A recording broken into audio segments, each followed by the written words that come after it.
Hi everybody. I am going to continue with the Bumps in the Night series, episode 5. Tonight we are going to talk about what happened after my divorce. As I kind of touched on last time, I became divorced in 2004. I lost every piece of faith or hope that I would have ever possessed. I was a single mother. I was on government welfare. I was depending on my parents and loved ones for assistance. I was very low in my life. I tried to find peace and acceptance in a local church, and that did not happen. Basically because I decided to put my son first and a Christmas play second. That did not happen for me. It was just another typical slap in the face for the church as far as I was concerned. I was working full-time. I was still barely able to meet expenses, and I didn't have a lot of extra for anything else.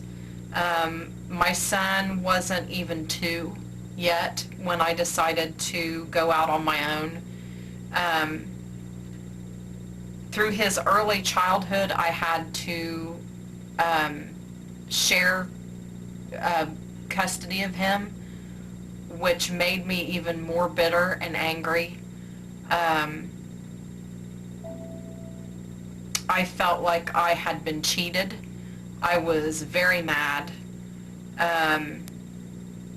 My paranormal experiences at that time pretty much just disappeared. The only significant things that I really remember in that time period is when I was living in a kind of an apartment. It was actually a little cottage in the back of someone's yard across the street from my parents. I was actually in bed, and the way the house was set up is it was kind of like a loft, but you had a staircase that went from the kitchen up to the bedroom, and the sound carried very well from the downstairs into the upstairs. And my son was sleeping right next to me, and I heard my name on the stairs, and it sounded like my dad. So, and they had keys to the house, so I thought something had happened, and it was like the middle of the night, and I even said, "What?" And got up and went downstairs, looked around, and there was absolutely no one there. And I always kept a light on downstairs, no matter what. And sometimes when I would leave, I would even keep the TV on. That way it sounded like someone was always home. But I really shrugged it off. I didn't think anything of it. Didn't make a real big impact, and I went on with my life. I even asked my dad about it to see what he wanted, if he had come over that night, and he said that he had not. So I kind of just shrugged it off to the instability that I was feeling at that time in my life. I moved out of that apartment and bought my own house in February 2005. I finally felt like I was stabilizing a little bit. I was making better money. I had gotten a better job. But I always felt like someone lived in the house with me that I bought. But I didn't feel threatened in any way. And I knew the woman that I bought the house from, and I knew her husband had passed away in the home. I met my current husband in 2006 in April. And my house had a large screen door on it with it was a window storm door is what it was. And if you were on the street, you could see straight through through the kitchen, through the living room and through to the kitchen. And I remember one day after work, I pulled in the driveway, and out of the corner of my eye, I saw him standing in the front door, and I thought, good God, what's happened now? Because usually if somebody's standing there waiting on you, that's never good. So I walked in, and I walked to the basement where he set up his office, and I asked him what he needed and why he was standing up in the doorway when I pulled in the driveway, and he said that he wasn't, and that he had been in the basement and hadn't been upstairs in like the last hour. I knew it wasn't my son because the person I saw was a grown individual. It was an adult. And I realize now that it was the old man that lived in the house. Like I said, I never felt threatened by him. I actually felt kind of comforted that he was there. There was never any strange occurrences. I never felt weird. The basement gave me kind of the creeps, but I just attributed it to the fact that it was a basement, and I remembered what a basement felt like to me when I was a child. But he didn't scare me, and I had dreams about him before I actually saw him, so I knew who I was looking at. In 2007, I moved back to southwestern Ohio. My son needed his dad full-time.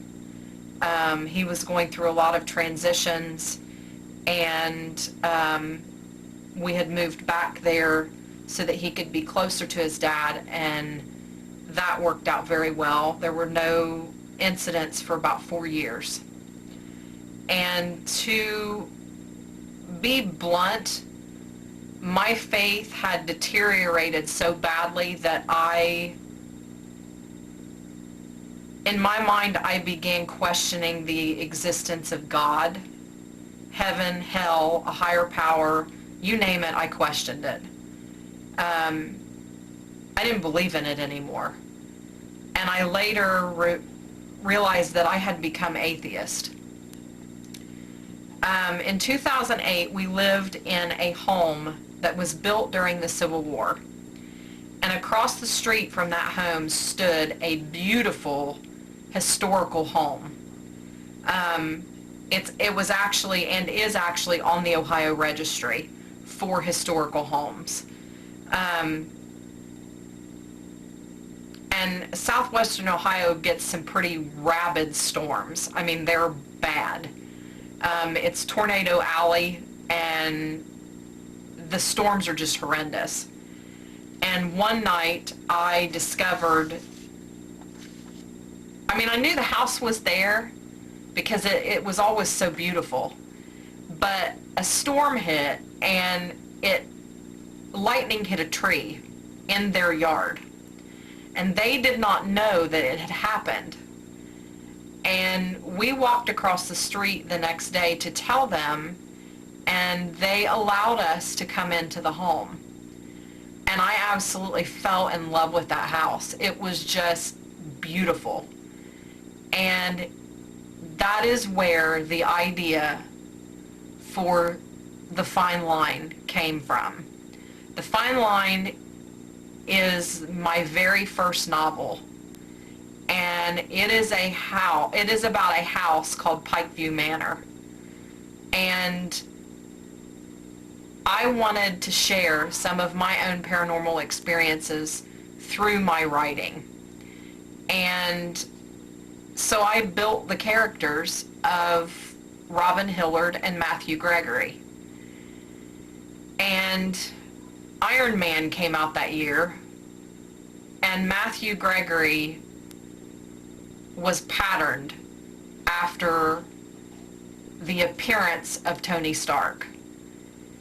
And The Fine Line was born at that point. And in 2009, I decided to go back and get my master's degree. So my writing for fun stopped. I was actually writing 2 books at the same time, and they are both out now.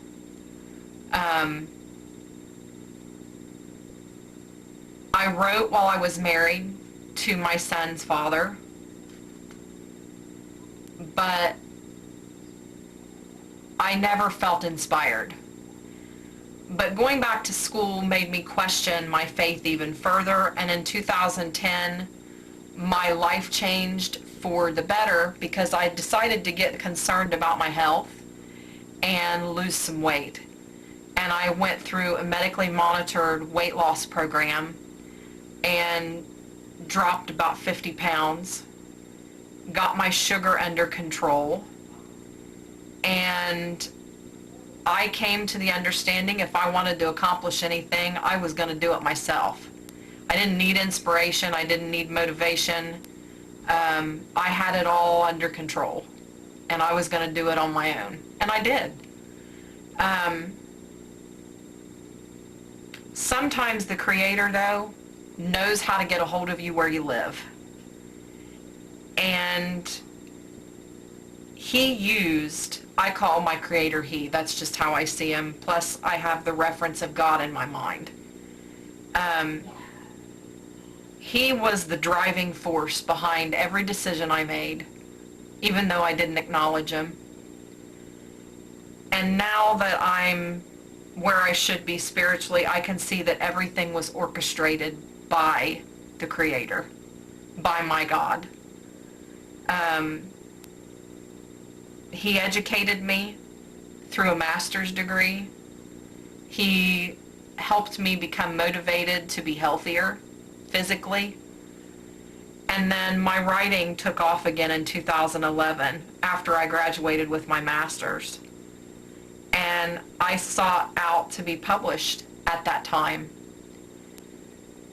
And basically, the storyline of The Fine Line underwent a big, huge change. And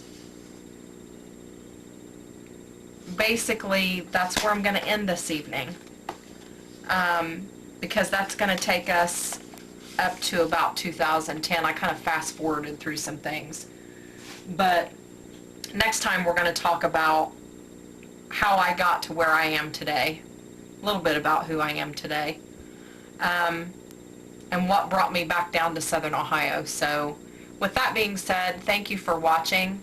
I appreciate your subscription and the fan base and everything. You guys are wonderful. So if you have things you want to discuss, like I said, always leave comments, contact me personally. Other than that, love and light, no matter where you are in this world, there is a higher purpose. And I wish the best to you. Have a great day.